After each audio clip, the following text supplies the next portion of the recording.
Welcome to the She Leads podcast. I'm your host, Adrienne Garland, CEO and founder of She Leads Media, a global media company dedicated to the advancement of women leaders and entrepreneurs worldwide. I'm also an adjunct professor at NYU and Rice University, where I teach on the topic of entrepreneurship. I'm a mom to two wonderful young men and married to my best friend from college. Join me each week as I dive into raw conversations with remarkable, uncompromising, and inspirational women entrepreneurs and leaders. My hope is that these conversations and their advice will encourage you to put yourself out there and gain the visibility that you and all women deserve. We're all about stripping away the sugar-coated conversations and moving boldly in the direction of our magnificent dreams. For far too long, women have been conditioned to soften their words, modify their actions, and show up in the world to conform to outdated at best and harmful at worst cultural norms and ideals. Why? To keep those who are outside of the power structures from gaining power, prestige, wealth, and influence. This has prevented women from being recognized and respected as the powerful leaders that we truly are. The She Leads podcast is here to shine the light on all the incredible women, to encourage us to show up, speak up, and showcase the amazing work we do. Speak with confidence about the innovative and transformational thoughts that we have, and celebrate the positive impact that we are making in this world, both personally and professionally. So let's do this. Let's lead.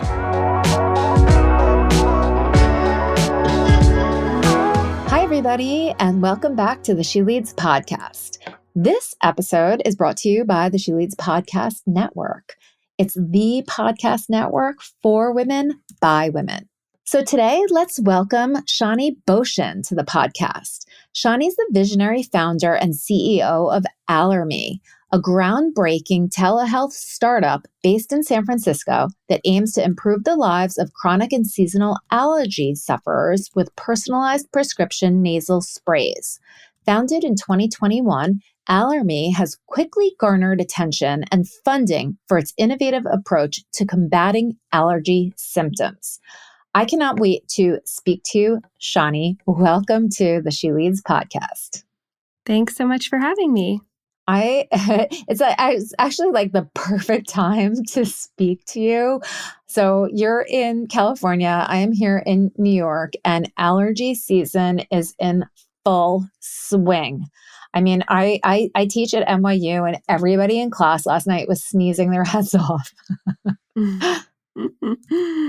It's so true. It's allergy season is here. It's here to stay for a while, and it's getting worse every year. It really is. So can you just sort of wind back and tell us about how you started Allermi? Sure. So really the story of Allermi starts back in 1992, which is the year that I was born. My dad had just finished his fellowship at Stanford in allergy immunology, and he started his practice and was prescribing treatments to his patients who couldn't breathe out of their nose and who were sneezing and had runny nose and were really struggling with their allergy symptoms. And he came up with a protocol that he actually became relatively famous for, that his name is Dr. Robert Bocian, and the protocol became known as Bocian's Potions, because he would take nasal sprays and he would mix them together and he would create these like magic potions for nasal spray and give them to his patients. And they worked so much better than anything that you could get off the shelf, and people loved them and they used them every day and they didn't get side effects and their symptoms were totally controlled. And people would come from all over the state to see him for these formulas. But they were only, limited to his patients who came in to see him in his office, who went into his clinic. And so by the time I was, in my 20s, and I myself was an allergy sufferer who'd relied on my dad's formulas for many, many years to stay symptom-free, I realized that there was a huge problem with allergy sufferers across the country. And I, wish that they could have access to what my dad had been doing in his clinic for, 25 years at that point. So I had the idea to take what my dad had been doing in his clinic and make it affordable and accessible to people all over the country using the internet, so that they could get access to his caliber of medical care and to the formulas that he'd created at a really affordable price and with a really convenient click of a button. So with that, we started Allermi, and today we prescribe dozens of nasal spray formulas to tens of thousands of patients across the country in 45 states. And people are able to get real relief, many of them for the first time in their lives, and breathe normally through their nose without worrying about suffering from symptoms. That is absolutely incredible. And Bocian potion is so awesome. That isn't it funny how like it's just I don't know, it's like the universe or something, right? Like fait accompli that our names like indicate what our lives are going to be. I It's know. hysterical. Wow. It's so true. So I have to ask, because I'm in New York, is Allermi in New York? Available in New York? Absolutely. All right. Oh, yes. Okay. We have Okay. thousands of patients in New York who suffer from springtime allergies, summertime allergies, winter allergies, when you're locked inside and it's cold out and you're stuck with your pets and your dust mites and your mold. Yes. So, oh, that is so amazing. So tell me a little bit about you. So did you study the same type of undergrad and grad and doctoral study that your father did? Tell me a little bit about your educational background. actually, not at all. I wanted to be a doctor. When I was a little kid, I dreamt of it. But as soon as I got to college and I tried to take chemistry, I was like, oh, this dream is over. Can't do that. I get it. So I ended up studying art history, which I absolutely adored. And I thought I wanted to be an art historian and a curator. I actually did work in a gallery for a couple of years and absolutely loved it. Yeah. I ended up getting my master's in education from Brown University and went on to teach art history to high school students. And it was great, but it got to a point where I was thinking about Allermi every day, and I was thinking about it more than I was thinking about my work as an educator. Wow. I would come home and the first thing I would do is call my dad or go to the drugstore and kind of stand in the allergy aisle and talk to people or buy things and mix up formulas in my sink at home, make them for my friends. Oh my gosh. And I just became obsessed with nasal spray and with this idea of taking what my dad had been doing and making it into a big company. And the idea of entrepreneurship and startup and fundraising was all so exciting and appealing to me. And so finally, my parents were like, you need to start this. We'll support you, move home. They opened their home to me and my boyfriend at the time, who's now my husband. And they were so generous. They were my first investors. And they really, in many ways are the reason, why Allermi became what it is today. And I don't regret studying art history and education. I loved every moment of my studies and my work in that field. But ultimately, it just became clear that I was meant to be an entrepreneur and not a teacher. Oh my gosh, I love that so much. I actually teach entrepreneurship at NYU, and I think and wow, I'm a huge advocate of entrepreneurship, and I think that no matter what we do, it all in some ways informs our ventures. So I'm sure that whatever it is that you learned, you are applying in some shape or form to Allermi. And even if it's not obvious right now, I'm sure that something is going to surface where you're going to be like, that is why I studied art history and that is why I taught. Right? There's going to be something that pops up. Yeah. Wow. That is so amazing. So right now you provide these formulations. What is sort of the future outlook for Allermi? So Allermi is the world's first customized nasal spray.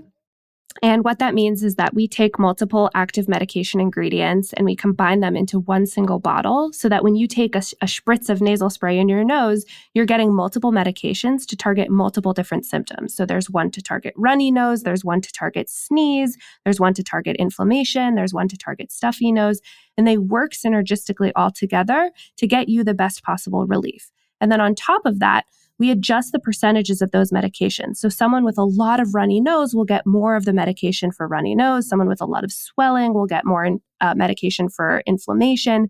and so on and so forth. And so what this amounts to is a nasal spray that's so much better than anything that you can buy off the shelf because it's customized for you and it contains all the medication you need. And so with that, I believe that this is the next era of nasal spray, which you think is like such a random and niche category, but Americans are spending billions of dollars on nasal sprays each year. And there's just massive room for improvement in this field. And Allermi is really at the forefront of that. And so I think of us as completely reinventing the nasal spray industry and becoming the market leader in this space. I love that so much. And wow, what a perfect pitch. I mean, you have got that down. Everybody listening needs to really hear exactly how you said that and the confidence with which you delivered that message, because it is just absolutely perfect. So kudos to you for being able to deliver that so succinctly, clearly, and just so beautifully. I really, really appreciate that. Yeah. And Wow. really, really good. You know, it's funny. I'm like listening to you and I'm like, I have to ask her this question. I have to ask her this question. It's like a very personal question for me. I don't have allergies, but one thing happens to me, and I don't even know if this is an allergy or not. Whenever I exercise, my nose runs. Is that an allergy? It's a great question. You know, it could be related to allergy, but it's also much more likely that it's not. You know, exercise and really even shifting body position or temperature outside can all affect the blood vessels in our nose. The nose is incredibly prone to inflammation. It's the most inflammatory-prone area of our body, really similar to the gums, actually, which get really inflamed and bloody if you don't floss. And flossing is what keeps that inflammation away. So really similarly with the nose. And so when we do things that change blood flow, including exercise, we can get a lot of that reactivity in the nose. And so rhinorrhea, which is the scientific word for runny nose, is a symptom of increased blood flow, of inflammation in the nose. And so we use a medication called ipratropium, which directly controls runny nose and excess, watery mucus production, which a lot of people experience. And so that's, something you could use prior to exercising, and it would probably stop that symptom from happening. Yeah, I definitely need to get that, because that is one thing when I go out, like running, my nose when I run, my nose runs, my nose runs right along with me. And I'm like, this is terrible, because all it is it just feels like water coming out of my nose. Yeah. And I'm constantly like running and just wiping. And if I didn't, it would just be like a stream of water out my nose. And I don't even know what it is. Yeah. So yeah, I'll have to, I wrote that down. So thank you. Thank you for the advice. Yes. That is sure. amazing. Yeah, we call it the watery nasal discharge. It's super common. And, the amazing thing about nasal spray is that it works really quickly. And so if you took nasal spray before your next run, you probably would not experience that symptom any longer. Like it would work within a few minutes, your nose wouldn't run, and it'd probably be a lot more enjoyable to exercise outdoors. It could also be, I don't know if this happens when you're outdoors in general. Maybe you notice it more when you run, or it's exacerbated by, higher levels of activity. But it could also be that you have allergies, and, when you're outside and you're spending a lot of time outdoors and you're breathing a lot of pollen in really hard because you're exercising hard, you're exacerbating some of that allergy you might have. It's possible. Well, I think that you have just changed my life. So thank you so much. That is amazing. Oh my gosh. So I'm just like really excited about your whole company. And I think that one of the trends too that is super exciting in this category that you're in is this whole telehealth industry. It gives people the ability to tap into things that in the past they weren't able to access. So telehealth is revolutionary. We actually have another company that we do some work with.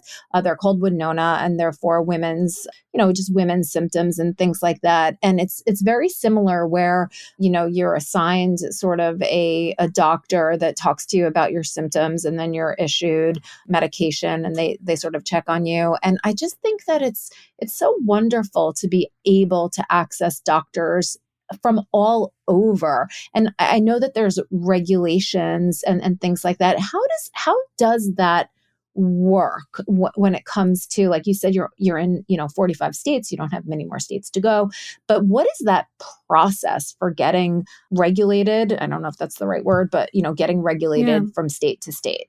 Yeah, so it's a great question. So telemedicine, I think, is one of the most important advances in medicine that we've seen in the last, I don't know, maybe 10 years. And, it's become very commonplace for treating kind of minor conditions where you can, very easily be evaluated by a physician online. The physician can, make a diagnosis and send over medication. Obviously, this is not a replacement for in-person care, and nobody should forego seeing a doctor in person regularly for telemedicine. But for certain conditions like allergies or getting birth control or, hair loss medication or, other things that are kind of more topical and minor, I think telemedicine is an incredible solution for people to get better care for really inconvenient or kind of quick needs for their health. They can get a solution for that using a doctor online, and it's generally more affordable and certainly more convenient. The states are quickly learning that, and telemedicine is generally accepted by most states in the country. Allermi is an asynchronous telemedicine company, and so what that means is we don't do any video visits or phone calls with patients. Everything is based off of an asynchronous patient-doctor relationship where the patient answers questions by submitting written text, kind of in a questionnaire or question and answer conversational format using direct messaging and chat. So it's much more convenient. You don't need to have your video on. You can do it from bed or when you're parked at a red light or whatever, safely, of course. So it's become really convenient. And so, there are certain restrictions, though, that states impose where you have to be compliant to those about, establishing a doctor-patient relationship and ensuring that you are prescribing under the right authorities and that you're properly licensed in the states. And so there's kind of a pretty significant process to ensure that we're following all of the regulations that each state imposes. And so you need to have a healthcare lawyer. You need to have, a regulatory expert. You need to kind of identify each of the state's laws and ensure you're compliant with them. Your physician needs to be licensed in the state where the patient is located.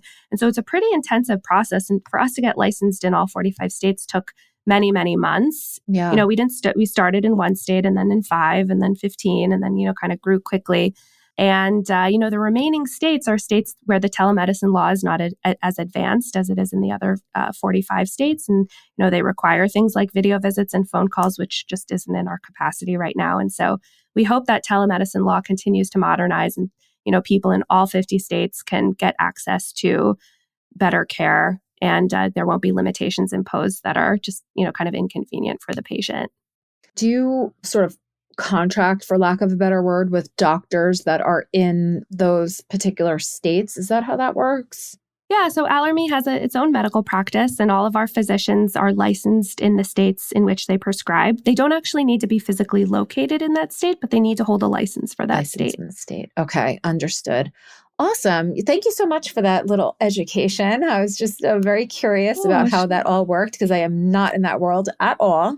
And I actually just wanted to shift gears a tiny bit because this is something that is very relevant for our audience when it comes to finances and raising money. So you talked about how, Allermi has garnered attention quickly and funding. So I know that you mentioned that you were able to get funding, friends and family. Can you talk a little bit? I don't know if you were able to get funding from outside sources. So I guess that's the first part of the question. And if you were, can you talk a little bit about that process? Because that is something that is a huge hurdle for women when it comes to, just being able to properly fund their businesses so that they can grow. Absolutely. This is one of my favorite things to talk about. So we've raised many, many millions of dollars. It's currently not disclosed our total fundraising, but we recently closed a Series A round. We raised a seed round from both Series A and seed from institutional investors, and then our pre-seed was more of an angel kind of family office round. And before that, friends and family. So we've raised quite a bit of capital, and it's been enabled us to grow the business and scale to the kind of place we are now, and scale a lot further in the coming 18 to 24 months. I think that obviously we know that women raise very little of the venture capital that's raised in total. I think the last statistic I saw was that it's 2% of total venture capital raised went to women-founded companies or all women co-founding teams. We are an all-women co-founding team. Amazing. So I think it's incredibly rare. I think women have a tendency to start companies that improve the world or fix a problem that they see in their own personal lives. I get, you meet a lot of women who are consumer founders and or healthcare founders or wellness or beauty. And, they're creating a product or a solution to a problem. And I think, when I hear women speak about their companies, there's almost always like a mission underlying it. I just get the sense that it's more common among women to have like a real mission-driven business. Not to say that men don't, but I think it's more common among women. And so, when you meet with investors, obviously, it's important to emphasize the mission of your company and the problem that it's solving and how incredible the product is. But ultimately, I think it's important to remember that investors are financiers. I mean, they're bankers essentially, and their job is to, and the only way that they can continue providing capital to startups is to return their fund at some significant multiples.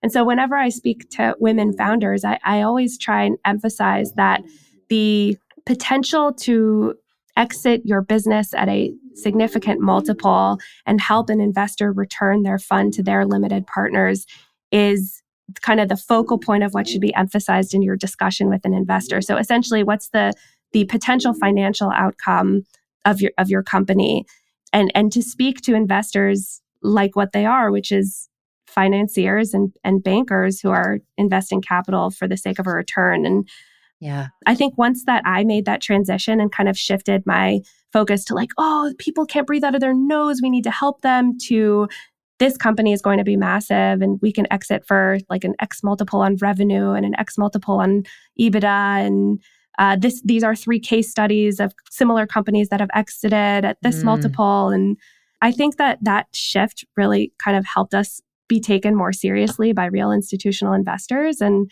so so to sum up a very long kind of rambly answer, I would say, really try and position the pitch to who you're speaking to, which is an investor, a banker, a financier who needs to return their fund. And I've seen it work for women when they've shifted their focus. And I think that worked really well for us. I love that answer so very much. And the simple way to say it is know your audience, but that is very, very difficult to do when you are so close to your business, because you operate from that mission-driven perspective. Your heart is so in it and you almost can't pull yourself out of it and see it, especially from, it almost sometimes feels like a cold, money, through a cold money lens. But you are so spot on that is exactly what these financiers are looking for. So I guess my question is, kudos to you for being able to recognize that. Was that something that you were able to recognize on your own? Was that something that you and your team said, we need to change our approach? Like, how did that whole conversation come about? Like, did you get advice? How did that happen that you made that shift? That's such a good question. I can't pinpoint a specific incident or like learning or lesson that I had where there was like a shift, a paradigm shift. I feel like it was gradual and it actually came from a lot of rejection. I met with, probably dozens of venture capitalists. And of course, rejection is part of this whole process. It's like the college application process. You cast a wide net and you try and speak to everyone relevant. And, there's so many reasons why a venture capitalist would pass on an opportunity. But the feedback that I got from VCs was incredibly helpful. And almost always it was related to metrics or data or performance or, time on the market to prove out certain hypotheses. And so it was all really essentially finance related. There are a few who said, oh, I don't think this is a big enough market, or I don't understand the problem, or it's not the right category for us, or, whatever more general reason. But the Mm-hmm. real helpful feedback was things like, oh, I'd want to see, 12-month retention closer to 50% instead of 40%. And I'm like, okay, well, why? And then you Mm. look at why and it's like, oh, because that, increases our likelihood to exit, or, increases our EBITDA by 15%, whatever. I'm just throwing things out there. But, there's always Yeah. kind of a monetary or fiduciary reason behind kind of those analyses. And so I think probably a combination of just tons and tons of conversations with investors, a lot of rejection with good critical feedback that helped us improve the business, a lot of self-reflection on my own pitching, and then conversations with more successful founders than myself who were a step or several steps ahead of me, I think was Mm. all kind of really informative and helped shape, how we pitched. Oh, I love that so much. I in so many ways, I wish that women could go through that process, not for the rejection, but for the information in order to shift that perspective. Because I really like, and you must be a very, strong person to be able to receive that feedback, and instead of taking it personally, which every, like every human being can do, and saying, oh, I understand, but why? Like there's the growth mindset, which I teach about. There's the growth Mm, mindset in the way that you received that feedback, like, oh, okay. Like, let me figure this out. It's the puzzle, right? Instead of the like, oh, I suck, I'm stupid, I got it wrong, like, let me go mm, tuck my tail between my legs. And oh, yeah. it's just so, it's such a great example. And I don't mean to be using you as like a poster child for the way to do things the right way, but I almost do want to point back to you for the way that you have pitched your company, talked about it. You have your sound bites. You are very knowledgeable and can speak about your numbers, your business, your why, your mission. And, the fact that you have been successful at raising money, and then the fact that you do have this growth mindset and you were able to shift the way that you were doing things, it's all, these are all the reasons why you were able to be successful, let alone the fact that your product is amazing, right? And solves Oh, a thank true you. problem, and it has stellar results. I mean, you have to have Mm, all of those things in order to be successful. And it has to be the right time too, right? Like, had this yes. happened 20 years ago, I mean, telehealth wasn't even a thing. Right. So that distribution outlet has to be there too. Oh, absolutely. No, I mean, for sure. Thank you for the kind words. I do want to kind of disclose that there was plenty of tail tucking and crying and kind of self-effacement and feelings of horrible rejection. And, it's easy to look back now when I'm out of it and be like, oh, all you have to do is talk about the numbers and take feedback. And, but in Yeah. in the moment, it's incredibly discouraging to be rejected multiple times in a row. I mean, it's horrible, especially when you're an entrepreneur and a founder and your business is your baby. And like you came up with this idea that you think is incredible and you're helping people and you're getting good market feedback and you start to dream about what it could be. And then you have an investor who you just met 10 minutes ago be like, this isn't going to work. Sorry, we're Yeah. passing. It's like, oh my God, it's incredibly demoralizing. And essentially when an investor passes, they're saying, no, we don't believe in the potential for this. Yeah. Obviously there could be other reasons, but ultimately that's what they're saying is maybe this will work, but we don't have enough conviction that you're going to succeed that we're willing to take the risk on you. And that's a really hurtful and horrible thing to hear. And so you really like the tough skin that you build from hearing that over and over again and just pushing through it and continuing to strive, I think, is the grit that they talk about when they talk about successful founders. But it's certainly not easy. And there were many nights I was like crying like a baby in my mom's arms, being like, I'm a failure. I wish I people don't mean talked to about laugh. I that more don't mean because to laugh. Yeah. no, it's funny. I mean, like, it's crazy because people don't talk about that part, and I think like, oh, every entrepreneur has been through it. And if they say they haven't, they're lying. Well, I think another thing too to point out is that when you do go through this process and you know that there's going to be rejection, the thing that you must have is that support. Because no matter how tough you think that you are, I think that there are going to be moments that just take you by surprise, and you better have somebody that can, open their arms to you so that you can cry into them. Because if you don't have that and it's just you staring back at yourself in the mirror, sometimes it's difficult to pull yourself up and say, keep 1,000%. going. So you need that support, which is amazing that 1,000%. your mom was there. She's, I'm sure, an amazing, amazing person. She is an amazing person, and she's an entrepreneur herself, not in business, but she started multiple schools and her own, her own practice, her own medical practice. And but so, always surrounded by entrepreneurship, and she's super inspiring. But I agree with you, surrounding yourself with the right support. It's hard to find, obviously your partner and your parents and your family and, all of that is great. But on top of that, having supportive and early investors, advisors, a network of other founders, and just people in the professional field. And I'm part of a Slack group that I really rely on for support. It's called, I'm going to just drop the name here. It's called it's called Old Girls Club. It's kind of a play on the Old Boys Club. And it's a women's only kind of women in tech, professional women. And it's super affordable. It's like $12 a month or something like that. And it's a community of hundreds and hundreds, maybe even over 1,000 women who just offer support to one another. And it's pretty incredible. And so that's been an awesome, whether it's that or another kind of support group, I think super important when you're going through something like a fundraise or starting a company.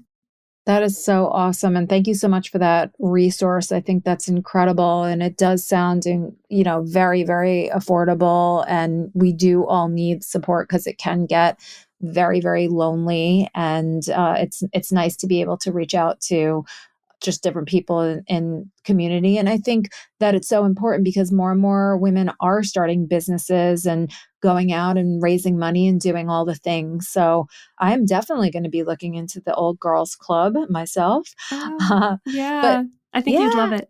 I will love it. I know I will. And I want to say thank you so very much for sharing so much of your story and all of the behind the scenes and what it took to get to where you are today. And, I just wish you nothing but continued success and growth, prosperity.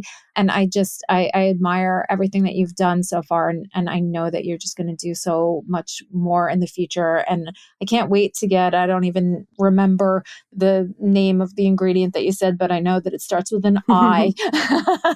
I'm going to get that for myself. And I just really appreciate you sharing everything with the She Leads audience. I know that people are going to take away so much from this episode. Thank you so much, Shani. Oh, thank you, Adrienne. It was so lovely to meet you. This was really fun. Awesome.